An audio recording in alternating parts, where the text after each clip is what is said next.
दोस्तों, मैं योगेश और मैं हूँ अर्पित। आज हम ये देखेंगे कि टॉगल पोर्ट, हम पोर्ट को टॉगल करेंगे हम असेंबली लैंग्वेज प्रोग्राम का यूज़ करके। सो देखिए हमारा क्या है, to toggle the port we have to write a program to toggle the port. I will explain, मैं आपको थोड़ा सा समझाता हूँ कि क्या है कि जैसे मान लीजिए अपना जैसे मान लीजिए हमारे पास क्या है कि जैसे मैंने पहले भी बताया था पिछले प्रोग्राम में, हमारे पास 4 पोर्ट हैं, पोर्ट 0, पोर्ट 1, पोर्ट 2 और पोर्ट 3, ऐसे करके हमारे पास 4 पोर्ट हैं। ये चारों पोर्ट क्या है, इनपुट आउटपुट पोर्ट रहते हैं कि हम इनको इसमें इनपुट भी दे सकते हैं और आउटपुट भी दे सकते हैं। तो ये हमारा पहला प्रोग्राम है जिसमें हम डायरेक्ट हार्डवेयर का यूज़ करके पोर्ट को टॉगल कर रहे हैं। टॉगल करना क्यों ज़रूरी है कि आपके एम्बेडेड एप्लीकेशन में बिना इनपुट आउटपुट दिए आपका कुछ काम होना नहीं। तो ये हमारी फर्स्ट स्टेप है इनपुट और आउटपुट देने के लिए। तो चलिए देखते हैं। इसके लिए प्रोग्राम लिखना बहुत ही आसान है। हम अपना की को ओपन कर लेते हैं। चलिए तो हम इसमें अपना एक नया प्रोजेक्ट बनाते हैं। प्रोजेक्ट, न्यू प्रोजेक्ट, यहाँ पे जाके हम टॉगल हमारा प्रोजेक्ट बनाया हमने और इसको हमने सेव किया। अब हम इसमें अपना कंट्रोलर चूज़ करेंगे 89S52। ये 8051 माइक्रो कंट्रोलर है। सर मुझे एक डाउट है यहाँ पे। हाँ जैसे हमने 8051 माइक्रो कंट्रोलर सिलेक्ट किया अभी। हाँ तो मेरा डाउट ये था कि क्या हम दूसरा माइक्रो कंट्रोलर नहीं यूज़ कर सकते, जैसे एडवांस्ड माइक्रो कंट्रोलर्स हो गए, आर्म हो गया। ये माइक्रो कंट्रोलर भी एडवांस ही है। कोई भी माइक्रो कंट्रोलर जो आपकी रिक्वायरमेंट को फुलफिल करता है वो एडवांस ही है। अगर आपकी मान लीजिए कोई रिक्वायरमेंट है, आपको कुछ काम चाहिए, कुछ काम करवाना है, वो कंट्रोलर अगर आपका ये कंट्रोलर कर रहा है तो ये भी एडवांस है। अगर आपकी रिक्वायरमेंट बड़ी है, ज़्यादा हाईफाई है, तो आपको दूसरा कंट्रोलर की ज़रूरत है। तो कंट्रोलर में ऐसा नहीं होता ये एडवांस है ये वीक है, ऐसा नहीं होता। वो आपके रिक्वायरमेंट पे डिपेंड करता है। दूसरी बात, हम 8051 माइक्रो कंट्रोलर क्यों यूज़ कर रहे हैं अभी, ये सबसे सिंपलेस्ट माइक्रो कंट्रोलर है। अगर आपको एम्बेडेड सिस्टम लर्न करना है तो एक बार आप एम्बेडेड सिस्टम लर्न कर लेंगे, उसके बाद आपको यूज़ करना है तो आप किसी भी माइक्रो कंट्रोलर पे ऐसे ही जा पाएंगे। आप इधर से उधर स्विच होने में बिल्कुल भी आपको टाइम नहीं लगेगा, वो काफ़ी फास्ट आप स्विच कर पाएंगे। तो ऐसा मत सोचिए कि 8051 ओल्ड माइक्रो कंट्रोलर है और आर्म एडवांस माइक्रो कंट्रोलर, ऐसा कुछ भी नहीं है। आपको एक बार एम्बेडेड सिस्टम समझ में आ जाएगा कि एम्बेडेड सिस्टम काम कैसे करता है, तो फिर आप उसको आराम से आप यूज़ कर पाएंगे किसी भी माइक्रो कंट्रोलर में। हमारे पास बाकी सीरीज भी हैं जिसमें हम आर्म और पीक और अदर कंट्रोलर को डिस्कस कर रहे हैं, लेकिन आपके लिए सजेशन ये है, अगर आप फर्स्ट टाइम अगर आप एम्बेडेड सिस्टम सीख रहे हैं तो आप सिर्फ इसी से जाइए, क्योंकि इसमें आपको कोई कॉम्प्लेक्सिटी नहीं मिलेगी। बाकी में आपको कॉम्प्लेक्सिटी मिलेंगी और वो बहुत सारे आपके काम वो खुद ही सॉल्व करके दे देंगे, तो आपको समझ में ही नहीं आएगा कि क्या हुआ करके। अच्छा। तो अभी हम यहाँ पे, हमें स्टार्टअप फाइल नहीं चाहिए, हमारा प्रोजेक्ट बन गया। अब हम यहाँ पे एक न्यू फाइल ऐड करते हैं। हम यहाँ जाके एक असेंबली फाइल ऐड करेंगे। इस असेंबली फाइल का हम नाम देंगे टॉगल, जो भी नाम देना है वो देंगे और हम इसको ऐड कर देंगे। एक और डाउट है यहाँ पे। हाँ बोलिए। जैसे हमने असेंबली फाइल सिलेक्ट किया, हाँ, तो क्योंकि हम असेंबली में प्रोग्राम लिख रहे हैं। हाँ, तो हम सी लैंग्वेज का यूज़ क्यों नहीं कर सकते इसमें? सी का भी कर सकते हैं। देखिए अभी हम लर्निंग स्टेज में हैं। अभी जो हमारा देखिए जो हार्डवेयर होता है वो सबसे क्लोजर जो हार्डवेयर काम करता है वो बाइनरी लैंग्वेज में काम करता है। तो 010101111101010111, तो जो हार्डवेयर होता है वो डिजिटल बाइनरी पे काम करता है, क्योंकि इसको डिजिटल डिवाइस बोलते हैं। अब 0101 हमको समझ में नहीं आता तो हम इसको हेक्स में कन्वर्ट कर देते हैं, हम उसको ऑपकोड बोलते हैं, हेक्स कोड में कन्वर्ट कर देते हैं, F6 C9 ऐसे करके। और ये जो ऑपकोड कैसे जनरेट होते हैं, ये जनरेट होते हैं असेंबली लैंग्वेज से। हर माइक्रो कंट्रोलर का अलग अलग असेंबली लैंग्वेज होता है, उस असेंबली लैंग्वेज से ये ऑपकोड जनरेट होते हैं। जो सी प्रोग्राम हम लिखते हैं वो सी प्रोग्राम भी असेंबली में कन्वर्ट होता है, फिर असेंबली में कन्वर्ट होके वो ऑपकोड में और उसके बाद वो बाइनरी में ऐसे कन्वर्ट होता है। अच्छा। तो अगर आप चाहे प्रोग्राम यहाँ लिखिए चाहे यहाँ लिखिए, वो अल्टीमेटली आपका हार्डवेयर पे ऐसे ही एग्जीक्यूट होना है। एक और मॉडर्न लैंग्वेज होती है, वो ग्राफिकल लैंग्वेज होती है। ग्राफिकल लैंग्वेज होती है, जैसे एक होती है लैंग्वेज लेबव्यू। लेबव्यू का पता है क्या आपको? नहीं। तो लेबव्यू लैंग्वेज है, वो ऐसा रहती है। इसमें क्या रहता है, जैसे अगर आपको कुछ भी करना है तो उसमें ऐसे बॉक्स बने रहते हैं। अगर आपको फॉर लूप चाहिए तो फॉर लूप का बॉक्स ले लो, वाइल लूप चाहिए वाइल का ले लो, अगर आपको एक फंक्शन चाहिए तो फंक्शन का ले लो, अगर आपको डिले चाहिए डिले का ले लो।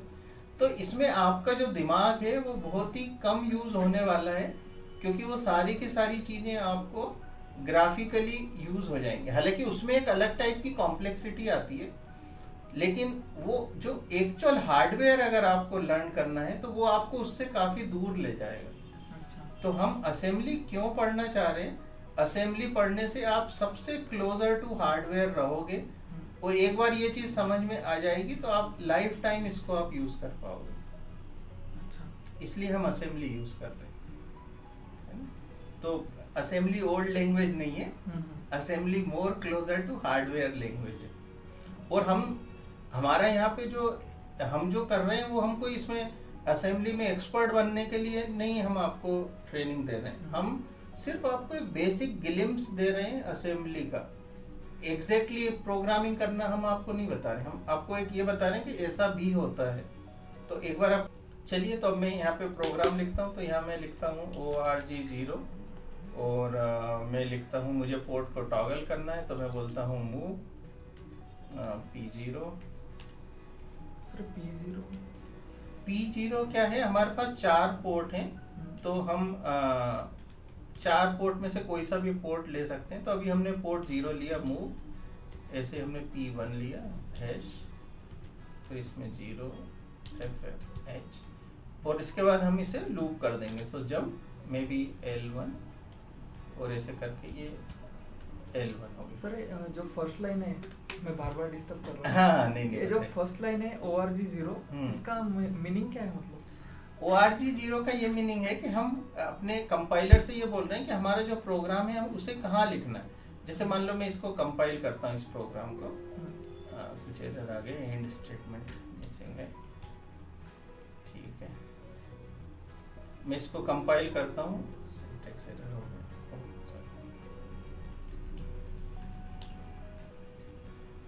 अच्छा, दोनों सेम ही पोर्ट लेने होते हैं?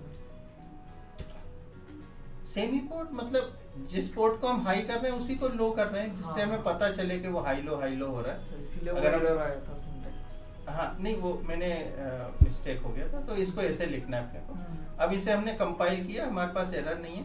अभी आपने ये पूछा कि ORG0 का क्या मतलब है। इसका मतलब ये देखिए, मान लीजिए अगर मैं ORG0 लिख के प्रोग्राम में डीबग करता हूँ, तो ये जो मेरा प्रोग्राम है ये यहाँ पे गया है 00 लोकेशन पे। हाँ।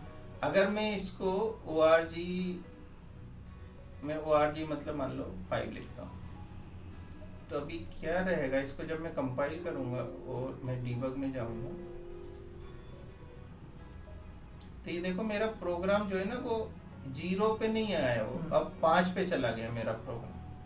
और ये 0 और 5 क्या है, ये मेमोरी लोकेशन है। मतलब इस मेमोरी में आइदर 0 से स्टार्ट हो रहा है और अभी प्रोग्राम मेरा 5 से स्टार्ट हो रहा है। तो मैं आपको बाद में लेक्चर्स में बताऊंगा, ये 0 से स्टार्ट होना बहुत ही जरूरी है इस कंट्रोलर के लिए। बाकी इसका एग्जैक्ट कारण मैं आपको बाद में बताऊंगा, ठीक। तो ये ORG0 का ये काम है बस। अभी देखिए ये प्रोग्राम रेडी है, मैंने इसको कंपाइल भी कर लिया। अब मुझे ये प्रोग्राम मेरे हार्डवेयर के अंदर डालना है, तो इसके लिए मुझे इसकी एक हेक्स फाइल जनरेट करनी पड़ेगी। हेक्स फाइल जनरेट करने के लिए मुझे यहाँ जाना है, ऑप्शन आउटपुट, और इसको मुझे चेक कर देना है, ठीक है। सर ये हेक्स फाइल क्या होता है? हेक्स फाइल क्या होता है कि जैसे मान लीजिए आप, अगर मान लीजिए आप इसको डीबग करते हैं इस प्रोग्राम को, तो देखिए इन द 00 मेमोरी लोकेशन में क्या लिखा हुआ है, ये 758000, और उसके बाद क्या लिखा है 7580FF, और उसके बाद 80F8। तो अगर आप इसको देखेंगे तो आपका हेक्स फाइल क्या होता है, तो 758000 then 7580FF, then 80FF, so then 80FF, ये आपका हेक्स फाइल है। जो आपका प्रोग्राम है वो कन्वर्ट होके इसको हम एक हेक्स फाइल बोलते हैं। जो भी आपका प्रोग्राम है वो अल्टीमेटली बाइनरी में कन्वर्ट हो जाता है। तो अभी हम अपने कंपाइलर से यही बोल रहे हैं कि हमको एक हेक्स फाइल का ज़रूरत है, तो वो हेक्स फाइल जनरेट कर दे ताकि हम इस फाइल को हमारे प्रोग्राम में डालेंगे। ठीक है, तो हमने ये फाइल हमारा जनरेट हो गया। देखो यहाँ लिखा आया मैसेज क्रिएटिंग हेक्स फाइल, तो हेक्स फाइल हमारी जनरेट हो गई। चलिए अब हम इसको हमारे बोर्ड हार्डवेयर के अंदर डालते हैं। तो हार्डवेयर के अंदर इसमें डाउनलोड करने के लिए हमें क्या करना पड़ेगा, अपना हार्डवेयर कनेक्ट कीजिए।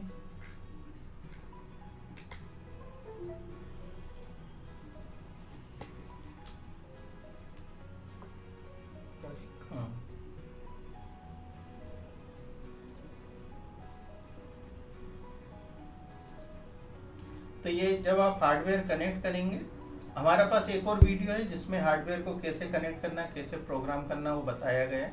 आप जब हार्डवेयर सिलेक्ट करेंगे आपको ये वाला ऑप्शन सिलेक्ट करना है और आपको अपना कॉम सिलेक्ट करना है।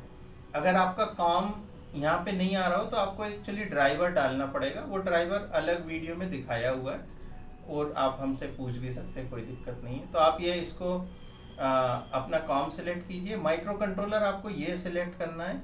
ये जब आप बोर्ड के ऊपर देखेंगे तो आपको लिखा दिखेगा।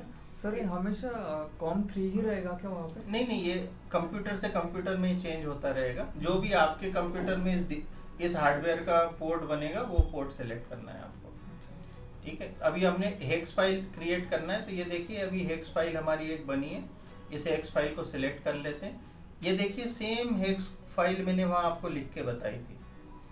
तो यही हेक्स फाइल है जो कि मैंने यहाँ अब मेरे माइक्रो कंट्रोलर में डालना है। तो देखिए मैंने अपडेट किया और ये देखिए रीसेट की जैसा आपको दिखाया हुआ।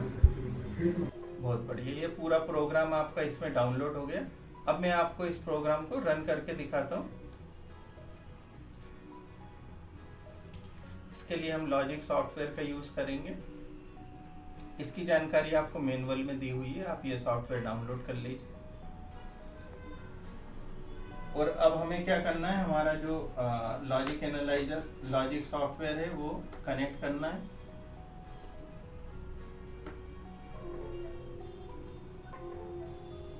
ये हमारा लॉजिक सॉफ्टवेयर कनेक्ट हो गया। अब आप इसे रन कर दीजिए और ये देखिए आपका बढ़िया, आपका 2 माइक्रोसेकंड 4 माइक्रोसेकंड का बढ़िया से ऑन ऑफ आपका पोर्ट हो रहा है। सर ये ऑन होने के लिए जैसे आपने बताया ऑन ऑफ हो रहा है। हाँ। तो ऑन होने के लिए 2 सेकंड कुछ दिखा रहा है, 2 माइक्रोसेकंड। हाँ। हाँ। और ऑफ होने के लिए 4 माइक्रोसेकंड। हाँ, उसका कारण क्या है कि देखिए ये जब ये पोर्ट जब ये 0 से हाई जा रहा है तो इसके बीच में और कोई इंस्ट्रक्शन नहीं है, ये डायरेक्ट जा रहा है हाई से लो से हाई जाते टाइम। बट हाई से लो जाने के बीच में 1 एक्स्ट्रा वर्क इसे करना पड़ रहा है। तो हाई होने के बाद ये यहाँ जाता है L1 पे, फिर ये यहाँ जाता है, उसके बाद लो करता है। तो इसको हाई से लो होने में 1 एक्स्ट्रा काम करना पड़ रहा है, जबकि लो से हाई होने में कोई काम नहीं है, वो डायरेक्टली हो रहा है। इसलिए लो से हाई जो है वो फास्ट हो रहा है, जबकि हाई से लो में वो थोड़ा टाइम ले रहा है, क्योंकि यहाँ पे वो एक एक्स्ट्रा काम करके आया। हाँ। ठीक है, सो दैट्स ऑल फ्रेंड्स। ये अपना पहला आपने हार्डवेयर के थ्रू टॉगल किया है। ये एम्बेडेड सिस्टम का पूरा कोर्स है आपके लिए। हम एक एक चीज़ को गहराई से समझेंगे। अगर आपको कोई डाउट है तो आप पूछिए, कमेंट कीजिए, लाइक कीजिए, सब्सक्राइब कीजिए, अपने फ्रेंड से शेयर कीजिए। और अगर हमसे कुछ मिस्टेक हो रही है तो हमें सजेस्ट कीजिए, हम अगले वीडियो में उसे सुधारना चाहेंगे। तो इसके लिए धन्यवाद। Thank you for watching.